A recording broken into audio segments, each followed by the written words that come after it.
কেউ কেউ কোনো এক সময় ছিল যে ছাত্র দলের রাজনীতির সাথে সম্পৃক্ত ছিল, পরবর্তীতে তারা ছাত্র দলের রাজনীতিতে থাকবে না এই মর্মে প্রত্যয়ন দিয়ে তারা ছাত্র দল পরিত্যাগ করেছে। পরিত্যাগ করার পরে তারা ছাত্র দলের রাজনীতি সম্পূর্ণ ছেড়ে দিয়ে তারা ছাত্রলীগের সাথে চলাফেরা করছে এবং ছাত্রলীগের প্রত্যেকটা প্রোগ্রাম মিছিল মিটিংয়ের সাথে সম্পৃক্ত ছিল। যারা পরীক্ষিত সৈনিক ছিল ছাত্র দলের রাজপথের, তারা দেখা যাচ্ছে যে কমিটিতে নেই এবং তাদের কমিটিতে রাখা হয় না, যার জন্য পাথরঘাটায় একটি বিক্ষোভ মিছিলের আয়োজন করা হচ্ছে এবং কঠোর অবস্থান নেওয়া হচ্ছে। যারা এই ছাত্রদল থেকে আনুষ্ঠানিকভাবে অব্যাহতি নিয়েছিল, শুধু অব্যাহতি নেয়নি, পাথরঘাটা পৌর ছাত্র দলের তৎকালীন সময়ে আমি সাংগঠনিক সম্পাদকের দায়িত্ব পালন করেছিলাম, তখন তিনি ছাত্রদল এবং বিএনপিকে সন্ত্রাসী সংগঠন আখ্যা দিয়ে এই দল থেকে অব্যাহতি নিয়েছিল। উপজেলা একটি ছাত্র দলের কমিটি হয়েছে। আসলে এই কমিটিতে আসলে স্থানীয় পর্যায়ে যারা ত্যাগী নেতারা, ত্যাগী ছাত্র দলের নেতারা দীর্ঘ 17 বছর আন্দোলন সংগ্রামে এই পাথরঘাটা শহরে আনাচে কানাচে বিভিন্ন সময় মিছিল মিটিং করেছে এবং ছাত্রলীগ দ্বারা আহত এবং নির্যাতিত হয়েছে পুলিশের দ্বারা।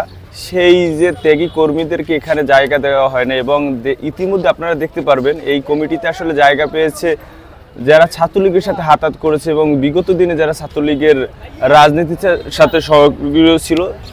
আসলে আমরা যারা দীর্ঘ 15 বছর আন্দোলন সংগ্রামের সাথে ছিলাম, ত্যাগী নির্যাতিত আমরা যারা আছি, আসলে আমাদেরকে ওইভাবে মূল্যায়ন করা হয় নাই।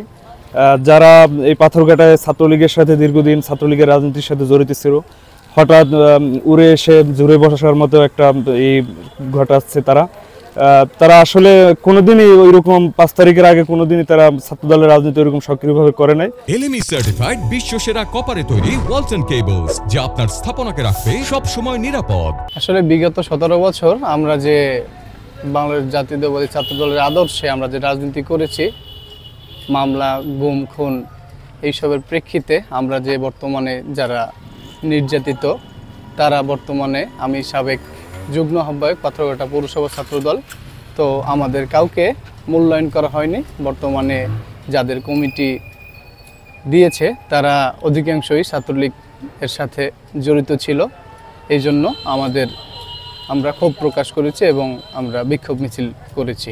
পাথরঘাটার মানুষ, পাথরঘাটার বিএনপি পরিবার, আজকে আমরা যে আনন্দ র্যালি করেছি সেখানে আপনারা দেখেছেন যে বিএনপির সর্বস্তরের নেতাকর্মীরা, সিনিয়র নেতৃবৃন্দ সেখানে ছিলেন, তারা আমাদেরকে কর্ডিয়ালি অ্যাকসেপ্ট করেছেন।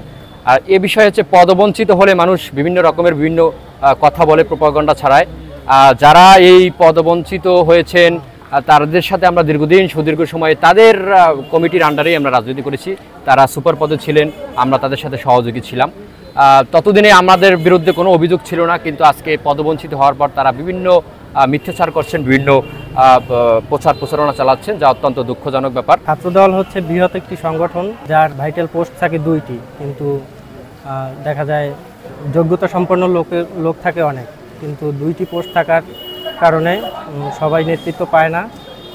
যারা আজকে পদবঞ্চিত হয়েছে তাদের প্রতি আমরা সমবেদনা জানাই এবং আগামী দিনগুলোতে কিভাবে একসাথে পথ চলা যায় এবং রাজনীতি করা যায়, তারেক রহমানের 31 দফা বাস্তবায়ন করা যায়, সেই লক্ষ্যে আমরা চাই সবাই কাঁধে কাঁধ মিলিয়ে একসাথে আগামী দিনগুলো একসাথে চলতে চাই।